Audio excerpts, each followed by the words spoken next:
ሰላም እንዴት ናችሁ? ውድ ሀገሬ ልጆች እንዴት ናችሁ? ሰላም ናችሁ ወይ? ሰላማችሁ ብዝት ይበልልኝ የኔ ውዶች። ዛሬም ያው በተለመደው ሰዓት ሀይሚና ብሩክ መተውልናል።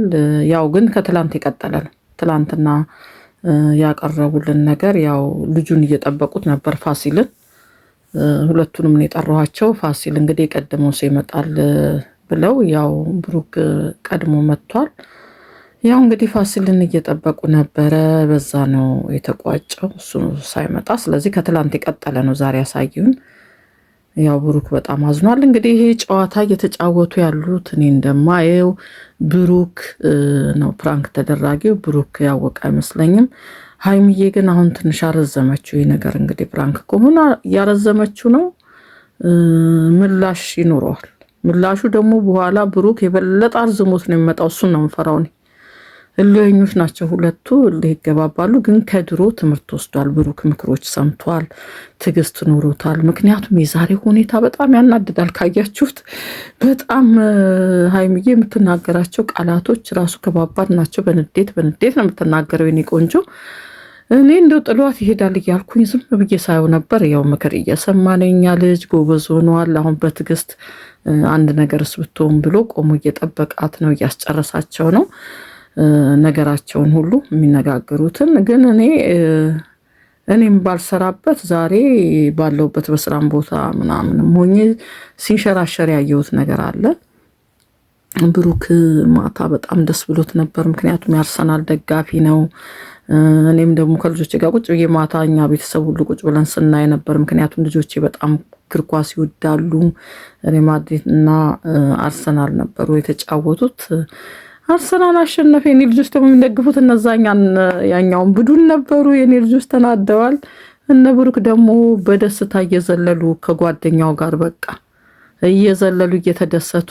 ያው የኳስ እንደዚህ ነው። እኔ አሁን ኳስን የወደድኩት ልጆቼ በጣም ይወዳሉ፣ የሚጫወታሉም ክለብ ውስጥም አሉበት። ያው ትንንሾች ናቸው፣ እንደ እድሜያቸው ክለብ ውስጥ አሉ።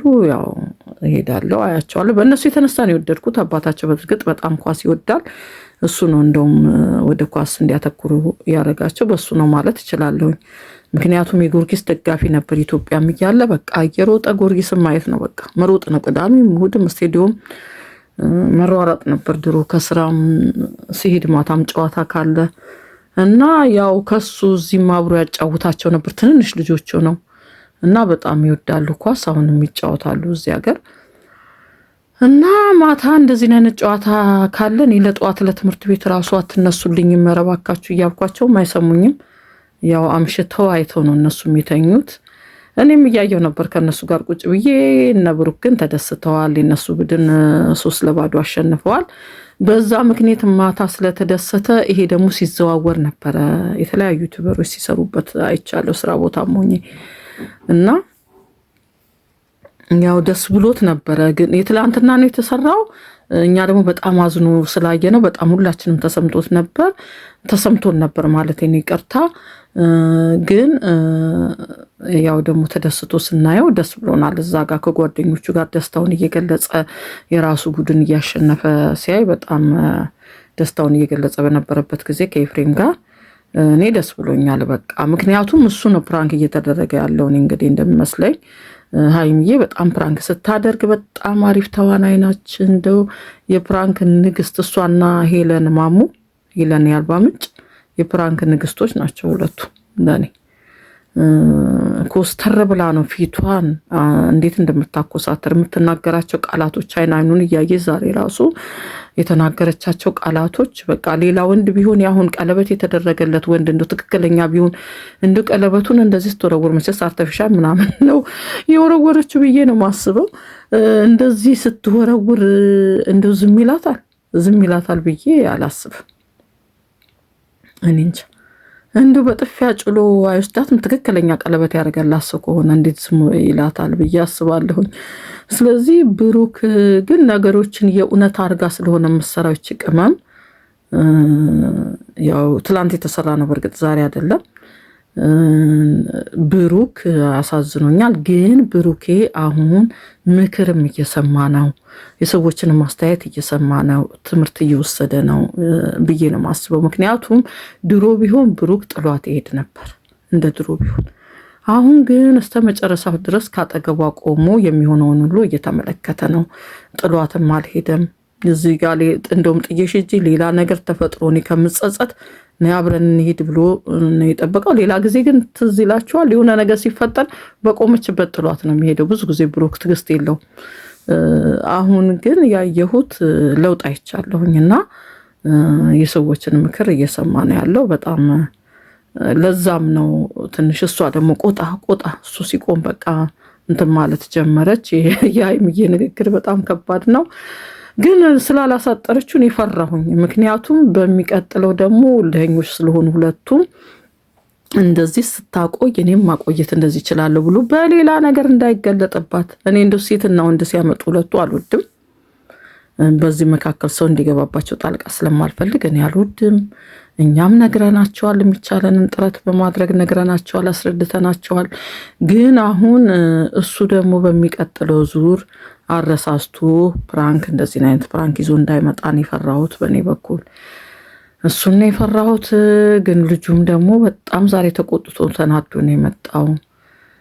ያው ስለ ቀለበትና ስለ ቃል ኪዳን ስለ አንዳንድ ነገሮች ትምህርት ለመስጠት ነው ለሰዎች።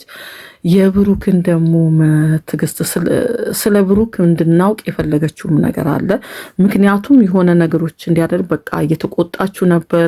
እሱ ደግሞ ይዟት ሊሄድ ሲል እስቲ ምን አይነት እርምጃ ይወስዳል የሚለውንም እያሳየችን ነበረ። የብሩክንም ማንነት አይተንበታል። ምክንያቱም ለእውነት ነው የፈረደ ብሩክ።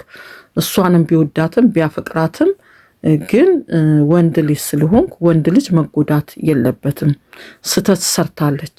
ያ ስተት ገብቶኛል። ለዚህ ነው አክብሬ ራሱ ቆሜ እያወራሁ ያለሁት እና ስተት አልሰራችም አይደለም፣ ስተት ሰርታለች። ግን አስገድደሃት የማትፈልገው ህይወት ውስጥ አትክተታት እያለ ነው እስከ መጨረሻው አጠገቧ ሊቆምላት ሊያናገረው የፈለገው። ምክንያቱም እነሱ ደግሞ ያሳመነው ምንድን ነው? እኔ ሳልፈልግ አጋጣሚ ጓደኞቼ ፊት ነው ጓደኞቹን ሰብስቦ ጓደኞቹ ፊት ስላደረገልኝ ቀለበቱን ምንም አንተዋወቅም፣ ግን ደንግጬና እንዳላሳፍረው ብዬ ነው ያን ቀለበት የተቀበልኩት ነው የሷ ንግግር።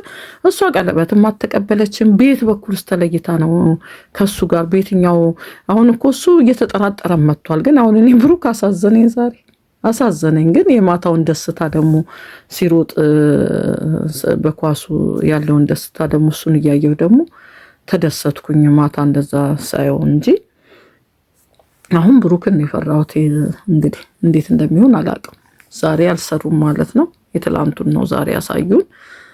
አሳድረውት ዛሬ አይሰሩም፣ ወይም ደግሞ ንዴታቸው እስከሚበርድላቸው ድረስ ላይገናኙ ይችላሉ።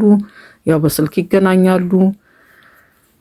እንግዲህ ደግሞ ነገ ተነገ ወዲያ ደግሞ ምን ይዘውልን ነገ ብታመጣው እውነቱን ራውጭ ወረ እንደው ማንንም እንደማሰሚ ያውቃለሁ። ሀይሚዬ ያው የምትፈልጊውን አላማ እስከምትመጪ ድረስ ግብሽን አላማሽን እስከምትመጪ ድረስ ማንንም መስማት እንደማትፈልጊ ይገባኛል፣ እረዳሻለሁ። እንደዛን አይነት ጸባይ ነው ያላችሁ እናንተ። ግን ይሄ ፕራንክ ቢያጠር ጥሩ ነው። እሱ ደግሞ አሁን አንቺ አንድ 4 ቀን ያረግሽውን እሱ ደግሞ አንድ 10-15 ቀን አድርጎ ያመጣዋል። በዛ ሰዓት ደግሞ ትፈተኛለሽ። ያው በመሀላችሁ ደግሞ የማየው ነገር ይመጣል። ያው አንቺ ጎበዝ ነሽ፣ በጣም አደንቅሻለሁ። ስትሰሪ በጣም ጎበዝ ነሽ። በጣም ሰው እንዲያምንሽ አድርገሽ ነው የምትሰሪው። እኛንም ትምህርት ልታስተምረን ፈልጋ ይኸው ቀለበት ብላ ወረወረች እኮ። ይሄንን ቀለበት ልመልስልን ነው አክብሬ የመጣሁት። አክብሬ እንድሰጥ ደግሞ ፈቃደኛ ካልሆንክ ይኸው መልሳለሁ አለች። በእርግጥ ቀለበት አይደለም የሰው ልብ የሚገዛው። መጀመሪያ ቀለበት ከማድረጋቸው በፊት ሰዎች የሁለቱም ልቦች አንድ መሆን አለባቸው። ፍላጎት ያስፈልጋል። የሰው ልጅ ከማትፈልገው ሰው ጋር ዝም ብላ በቀለበት መታሰር የለባትም። አንድ ሴት ልጅ በቤተሰብም በጉልበትም እድሜ የሚሄድብኛል ብላ መታሰር የለባትም። ምክንያቱም በኋላ አብራ ስትኖር ደግሞ ህይወት ከባድ ነች፣ ህይወት ፈተና ነች። አብረን በፍቅረኛሞችም ሆነን እንዳለ ነው ላይሆን ይችላል። ፍቅረኛሞች ሆነን ተነፋፍቀን ነው የምንገናኘው አይደል? ህይወት ደግሞ ስንጀምር አንድ ቤት ውስጥ አብረን ነው የምንኖረው። የማናውቃቸው የተለያዩ ጸባዮችም ሊኖሩ ይችላሉ። አብረን መኖርና ይሄ በሳምንትና ውጭ የምንገናኛቸው ነገሮችና አብረን 24 ሰዓት ሙሉ አብረን የምንኖረው ህይወት አንድ አይደለም። ከዛ በኋላ ልጅም ይመጣል። ከዛ በኋላ የተለያየም ነገር ይመጣል። ከባድ ነው። እንደገና ደግሞ ከዛ በኋላ ብዙ ነገሮች ይለወጣሉ ብዬ አስባለሁ። አብረሽ ስትኖሪ እንኳን ከቤተሰብና ከእህቶችሽ ጋር ከጓደኞችሽ ጋር በርቀት የምትገናኙን እስቲ አብረን ተሰባስበን እንኑር ስትሉ የተለያየ ጸባይ አለና ስለዚህ የምታውቀውን ሰው ግን አሁን የምታውቀውን ሰው በጣም እያወቀችው የሄደችውን ሰው ድክመቱንም ደካማ ጎኑንም ትክክለኛም ደግሞ ጥሩ የሆነውን ጎን ካወቀች ያው ያንን አውቀሽ ያንን እሸከማለሁ እችላለሁ ብለ ነው የምትገቢበት። ምክንያቱም አንደኛው የአንደኛው ድጋፍ መሆን አለበት። አንደኛው ደካማ ከሆነ አንደኛው ቀና ያደርገዋል፣ አንደኛውን ድክመት ደግሞ አንደኛው ይሸፍናል፣ ያስተካክለዋል። ምክንያቱም ሁለታችንም አንድ አይነት ሰዎች ልንሆን አንችልም። አንድ ጊዜ ትዝ ይለኛል አንድ ሴት እንትን ዩቲዩብ ላይ ነው ያየኋትና ስለ ትዳር እያስተማረች እኔ ተጋባሁኝ፣ በጣም እንፋቀራለን፣ እንዋደዳለን፣ ከባለቤቴ ጋር ተጋባንና በተጋባን በአንድ ወር 2 ወር ሳይ ባለቤቴ ካልሲውን አውልቆ የትም ነው የሚጥለው አለች። በቃ የትም እዛ ጋር ይጥለዋል፣ እዛ ጋር ስልችት አለኝና እናቴ ጋር ሄድኩኝ። እናቴ ጋር ሄጄ ነገርኳት። በቃ እኔ አሟረረኝ፣ ካልሲውን በየቦታው ነው የሚጥለው፣ አይሰበስብም እንዴ? እኔ እሱን ካልሲ ሁል ጊዜ መሰብሰብ አለብኝ ወይ? እንግዲህ ድሮ የሚገናኙት በውጭ ነው፣ ገባችሁ? አታውቅም ይሄን ነገር።